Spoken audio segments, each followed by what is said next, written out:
In fact, concerns around a Trump ban are groundless, at least for now. For all the debate, MPs don't vote on an exclusion. It's a matter for the Home Secretary, and she said not to be giving it active consideration. James Matthews, Sky News, South Ayrshire. Well, joining us now is the former First Minister of Scotland, Alex Salmond, who, of course, is now the SNP's MP for Gordon and Foreign Affairs spokesman for the party. He joins us live from Strichan in Aberdeenshire. Mr Salmond, thank you very much indeed for being with us. If you could, would you ban Donald Trump from Scotland? I'll come to that in a second, Adam, but firstly, it's Strichan in Aberdeenshire. And secondly, can I correct you, Donald Trump is not one of Scotland's biggest investors. I mean, he would have been if he'd invested the billions that he promised some years ago, but he didn't. He's invested thus far perhaps a tenth of that. Now, BSkyB, one of Scotland's biggest investors, probably employs some 30 times as many people as Donald Trump does. So, I mean, let's not get taken in by the Trump organisation rhetoric.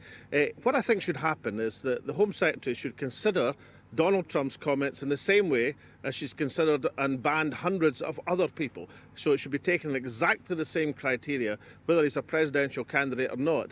And if you're asking my opinion, then my opinion, yes, I think banning Donald would do him and us a lot of good.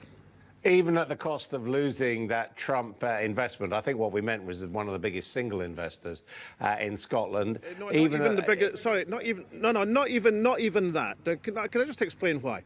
As I said, there was billions promised, maybe a tenth of that delivered.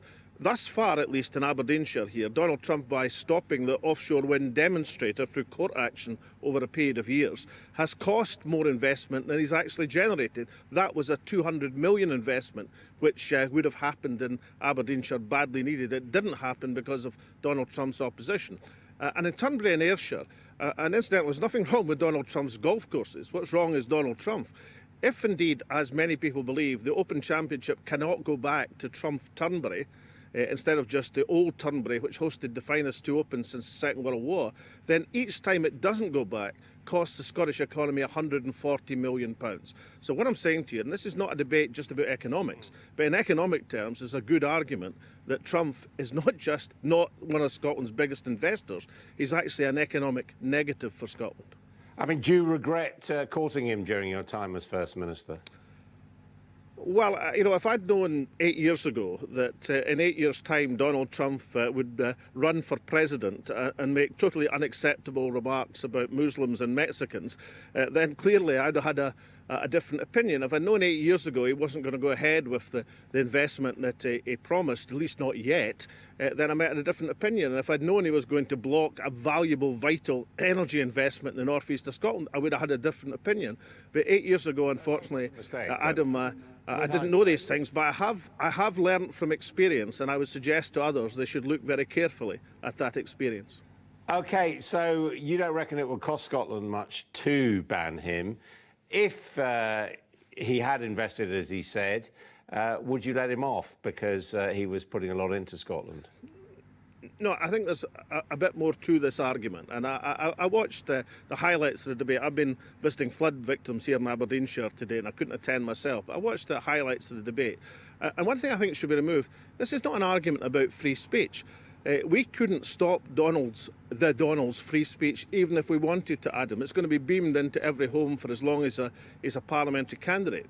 What a ban does do, or could do if the Home Secretary was so minded, is a way of expressing our collective disapproval as a society for these kind of unacceptable comments which divide people one from another. It's a way of expressing our collective disapproval in the same way that Robert Gordon's university withdrew his honorary degree, or Nicola Sturgeon removed him as a Scottish ambassador, as a global Scot. It's a way of expressing disapproval, and I hope the one thing that does unite us is condemnation and disapproval of Donald Trump's arguments and remarks and campaign for the presidency of the United States of America. I mean, it would be also a way of shutting down free speech, which some people think is one of Scotland's great gifts to the world. Well, I thought I'd just answered that one, so let me try again. We can't stop the Donald having free speech. It's going to be beamed into our homes whether we like it or not, as long as he's running for president. You can't stop free speech. but you can judge him on exactly the same criteria on which other people have been judged. And if you look at American shock jocks or Dutch politicians, you'll find that they've been banned in the past few years for saying things which arguably are on a par with what Donald Trump has to say. So we have to have consistency in these matters, whether or not somebody's running for President of the United States of America. Well, all right. What about whether or not he's elected president? Let's just suppose he gets elected as President of the United States. Would you still keep a ban on him coming to Scotland and the rest of the UK? Well, I've got more faith in the people of the United States of America than you have. I don't think he will be elected President of the United States of America. But let me say why I think we have a particular responsibility in Scotland on this matter.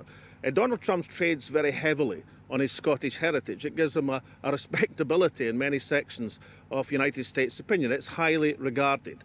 And that is why I think, my own opinion, is that Scotland and the rest of the UK, hopefully, should still speak with a very strong voice in this and unite in our condemnation. And what better way to express that condemnation, the unacceptability of Donald Trump's remarks, than by proceeding with the ban, which many people in America, incidentally, would see as a sign that this presidential candidate is beyond the pale. Just as a matter of interest, got a Scottish government, of course. Scottish government doesn't have the power to keep people out of Scotland, is that right? No, and the Scottish Government spends a lot of time trying to attract as many people as possible to Scotland. So there is no way you could say, well, OK, whatever the rest of the UK decides, we just ban him in Scotland? No, at this stage, we don't have control over immigration policy, but of course that will come, as much else will, to Scotland in good time. Incidentally, it's very cold here, Adam. I'm not saying cut short the interview. Go as long as you like. But as we say in the northeast of Scotland, better freezing than flooding. OK. Well, I've only got a couple more questions. I mean, you've met Donald Trump. You spent a lot of time with him. How would you describe him as a man? Well, I met him twice. I don't want to overstate my knowledge of him. I met him twice in my life. I have to say that I'm surprised. Not by terms of his attitude and the way he goes about things. I'm actually surprised by the views he's expressed recently, because in the times I met him, I saw no hint that he had this animus against Muslims or Mexicans. I'm sure that many Muslims, many Mexicans were customers at his resorts and businesses. So I never saw any sign of that before the presidential campaigns, which I suspect would lead some people to believe that these are views which he's articulating now because he knows they'll resonate with a certain section of American society. I think luckily for all of us, I don't think that section will turn out to be a majority. Alex Salmond, thank you very much indeed for joining us. I see you're wearing a golfing scarf, Scottish golfing scarf, I should say. Always do. David Cameron has been accused of a